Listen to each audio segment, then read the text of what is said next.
Assalamualaikum warahmatullahi wabarakatuh. Perkenalkan, nama saya Pepi Pratama. Saya dari IS 4, jurusan Sistem Informasi di Universitas Komputer Indonesia. Di sini saya akan mempresentasikan tentang framework-framework pada enterprise arsitektur.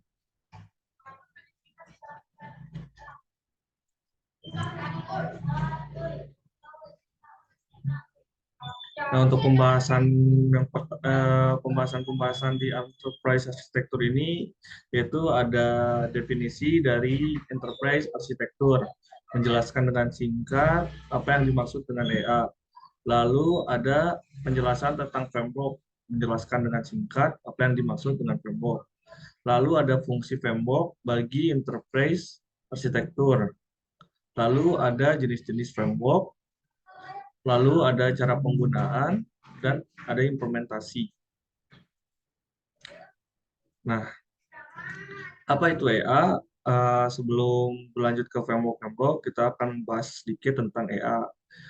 Enterprise Architecture merupakan perancangan proses bisnis dan teknologi pada setiap perusahaan atau bisnis yang kemudian diintegrasikan guna mencapai tujuan tertentu yang sudah direncanakan. Jadi pada dasarnya ini adalah konsep fundamental bagaimana bisnis dan setiap bagiannya berjalan secara terintegrasi sehingga bisa melakukan proses efektif dan menghasilkan dan mendapatkan hasil.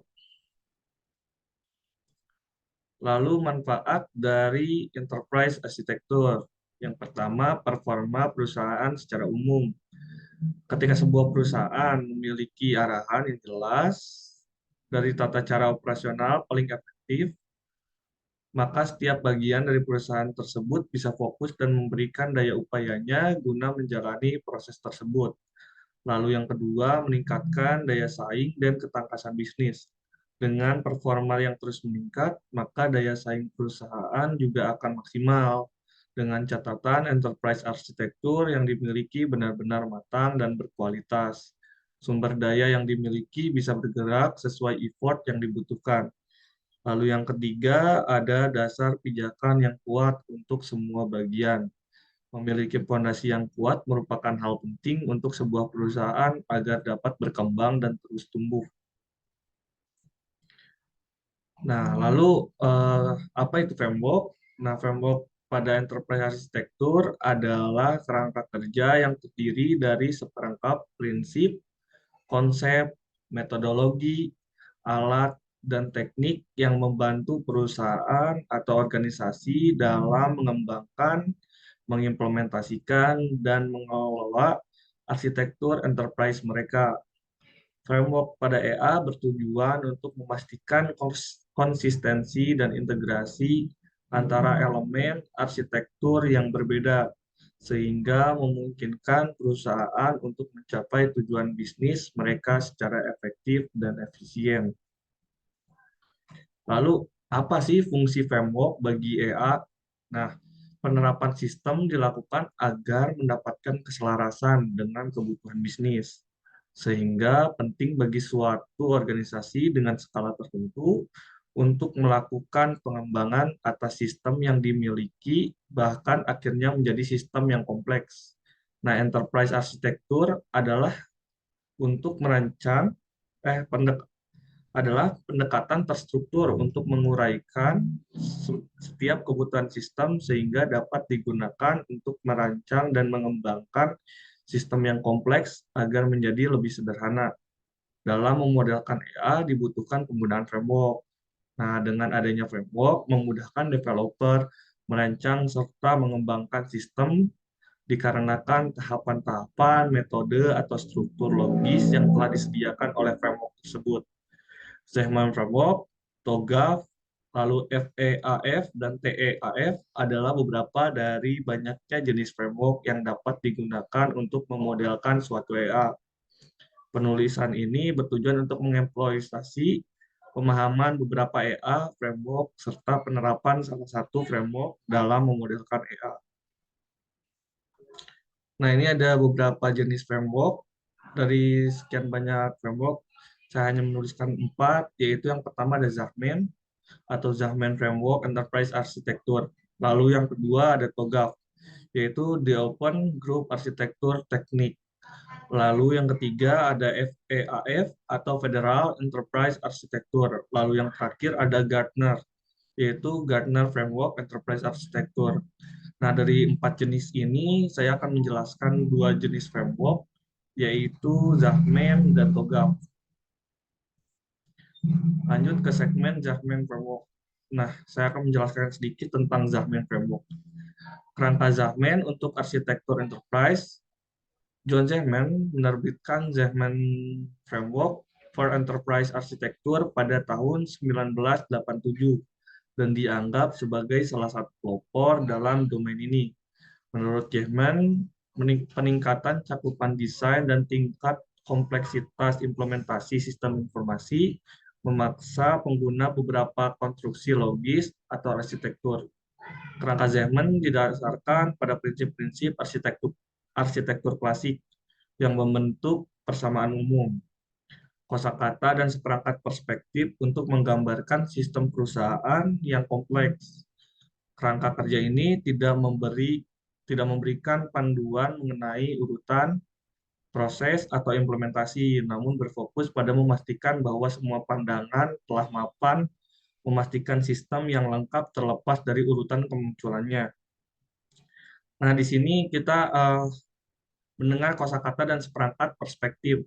Nah, di sini kita karena Zehman itu lekat dengan yang namanya perspektif. Lah, kita akan menjelaskan tentang perspektif itu. Nah, perspektif adalah sudut pandang atau cara pandang seseorang terhadap sesuatu peristiwa atau situasi. Perspektif melebatkan pandangan seseorang terhadap dunia dan interpretasi mereka terhadap informasi yang diterima dalam konteks seni dan desain. Perspektif merujuk pada teknik menggambar atau melukis objek secara akurat dalam tiga dimensi, sehingga terlihat seperti benda nyata dan ruang tiga dimensi. Sedangkan dalam konteks sosial dan politik, perspektif merujuk pada pandangan atau sudut pandang yang dipengaruhi oleh latar belakang, pengalaman, dan nilai-nilai seseorang. Nah, perspektif yang berbeda dapat mempengaruhi bagaimana seseorang memahami dan bereaksi terhadap peristiwa atau situasi tertentu. Lanjut, nah di sini tuh ada metode tentang Zeman Framework. Nah di sini tuh,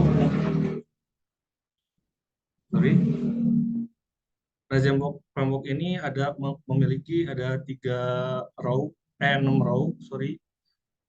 Nah yang pertama ada what yang mendefinisikan tentang data, lalu ada how yang mendefinisikan tentang proses atau fungsional, lalu ada where tentang jaringan atau lokasi, lalu ada who itu tentang orang, siapa, dan when itu waktu, dan why itu motivasi.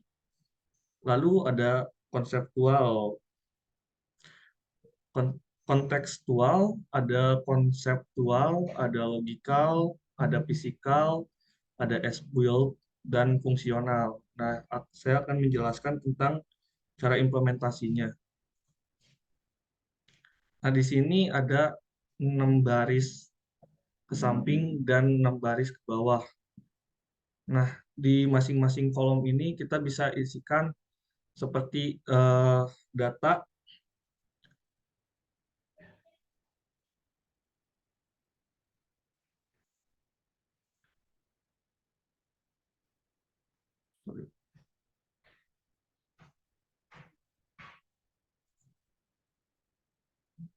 nah, semisal data what gitu. Nah, di sini tuh ada role-nya masing-masing. Seperti objektif atau scope itu dengan role atau pemerannya itu adalah planner.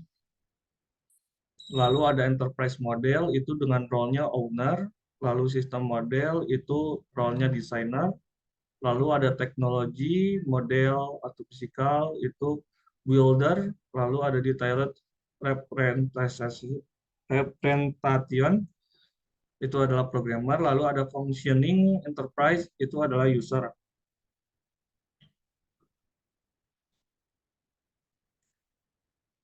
Semisal kita ambil dari sini Di baris data dan baris planner itu isinya adalah data inven- inventaris atau SDM-nya. Seperti ada data SDM atau data-data inventaris. Lalu di sini di kolom what, di baris data, what, dan di baris owner itu berisi tentang UML atau use case diagram. Lalu di baris data, di baris designer itu ada kelas diagram. Lalu di baris teknologi model dan di baris data itu ada relasi antar tabel. Lalu lanjut ke baris function.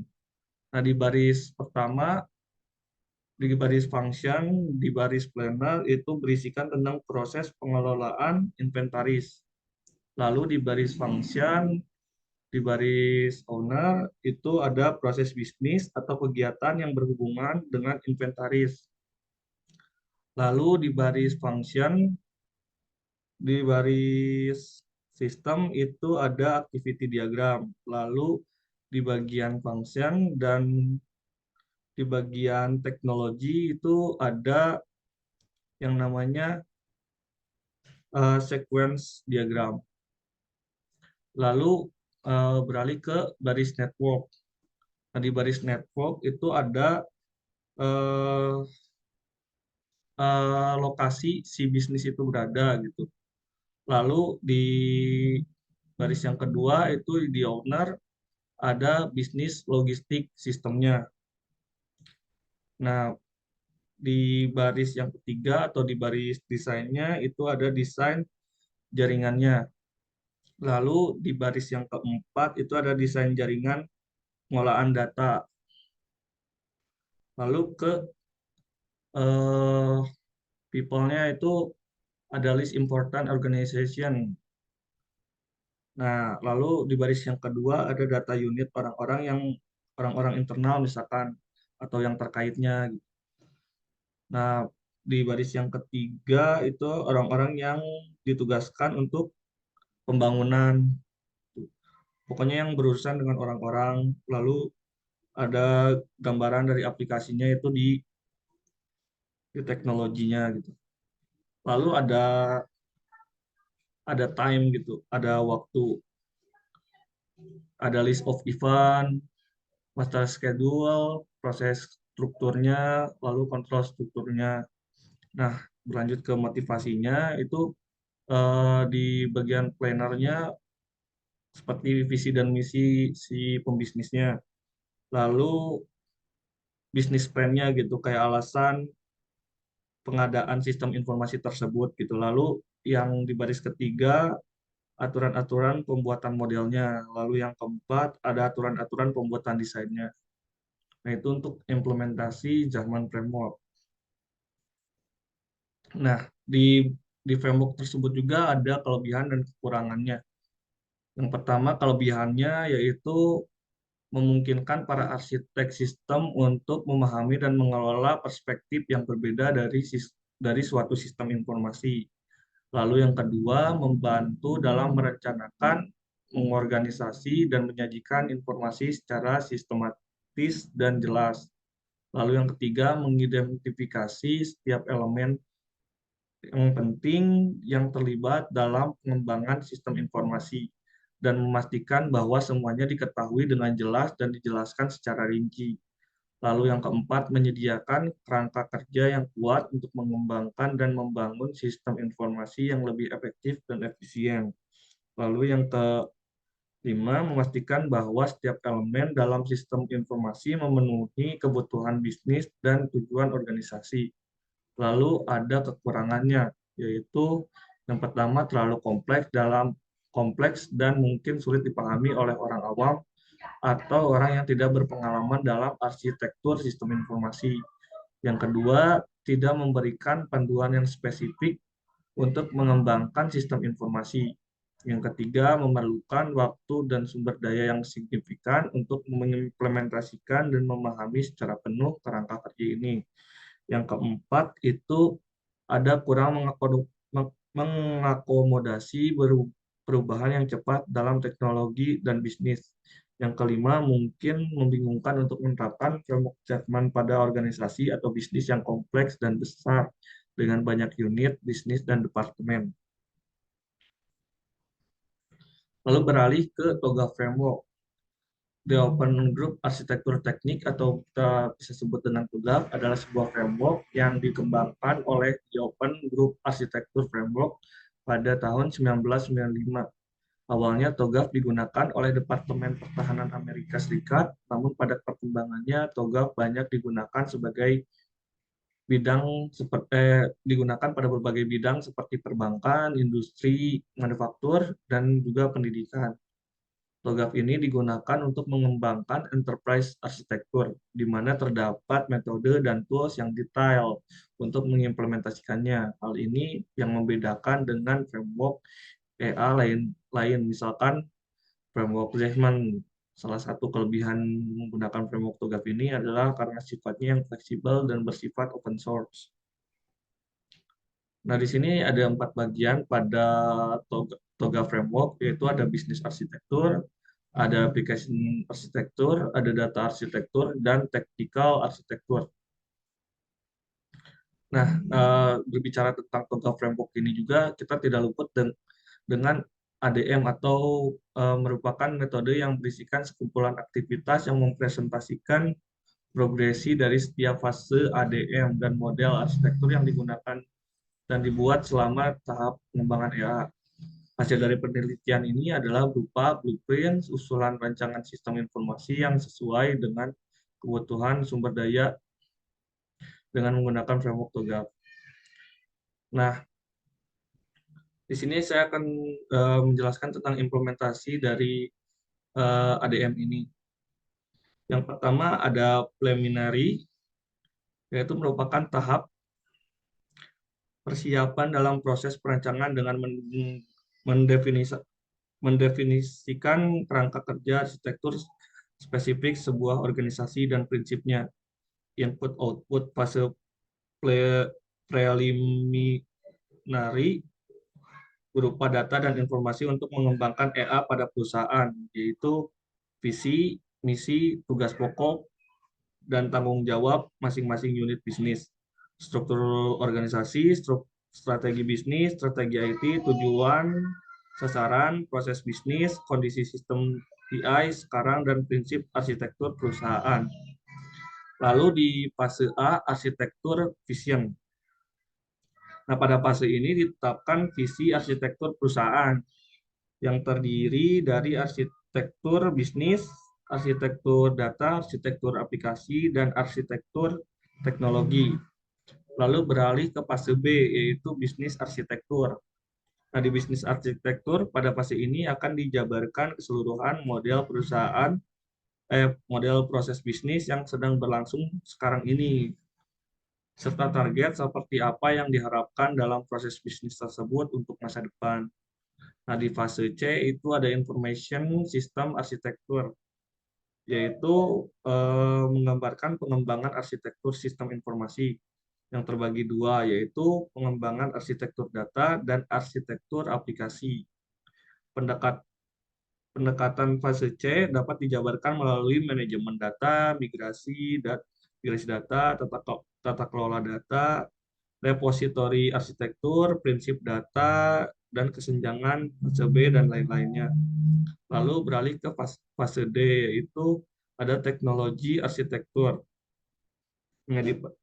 Di teknologi arsitektur itu menggambarkan pengembangan arsitektur teknologi sesuai dengan output fase C, informasi sistem arsitektur. Nah, serta mendeskripsi struktur dan interaksi platform service, logik, dan komponen fisik teknologi. Lalu di opportunity dan solution di fase E itu adalah fase ini bertujuan untuk mengevaluasi dan memilih di antara pilihan implementasi yang didefinisikan dalam pengembangan berbagai sasaran arsitektur seperti membangun, membandingkan, dan lainnya sebagainya. Fase ini melakukan evaluasi dari arsitektur bisnis data, aplikasi, dan teknologi. Lalu ada di migration planning di fase F, mendukung untuk merencanakan migrasi dan implementasi, memastikan pelaksanaan dan rencana migrasi, berkoordinasi dengan pendekatan arsitektur. Untuk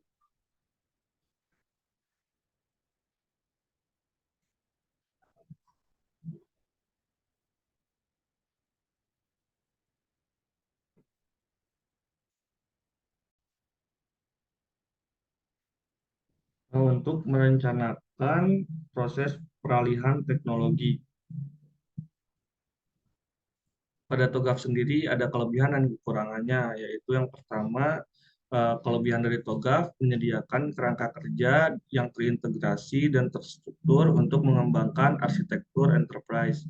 Framework ini memastikan bahwa semua elemen arsitektur terkoordinasi dan terintegrasi dengan baik. Lalu yang kedua, TOGAF memiliki dukungan dan panduan yang luas untuk memudahkan penggunanya.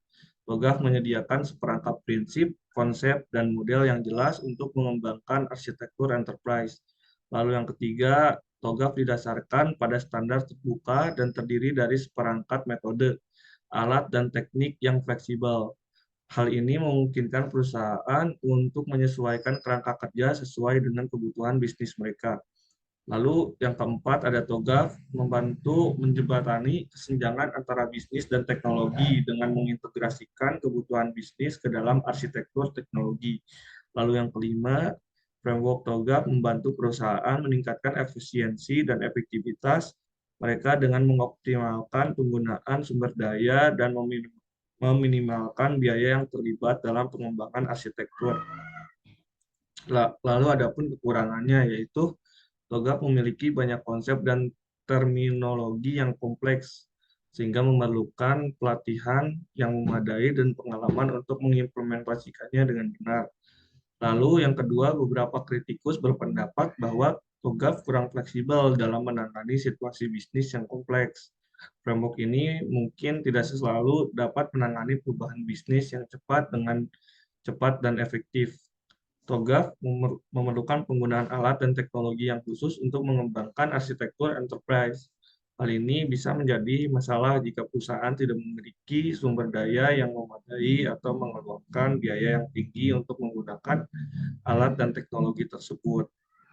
Nah, untuk materi-materi yang saya dapatkan sebagai referensi, saya mengambil dari beberapa sumber, yaitu sebagai berikut. Nah, cukup sekian. Terima kasih. Wassalamualaikum warahmatullahi wabarakatuh.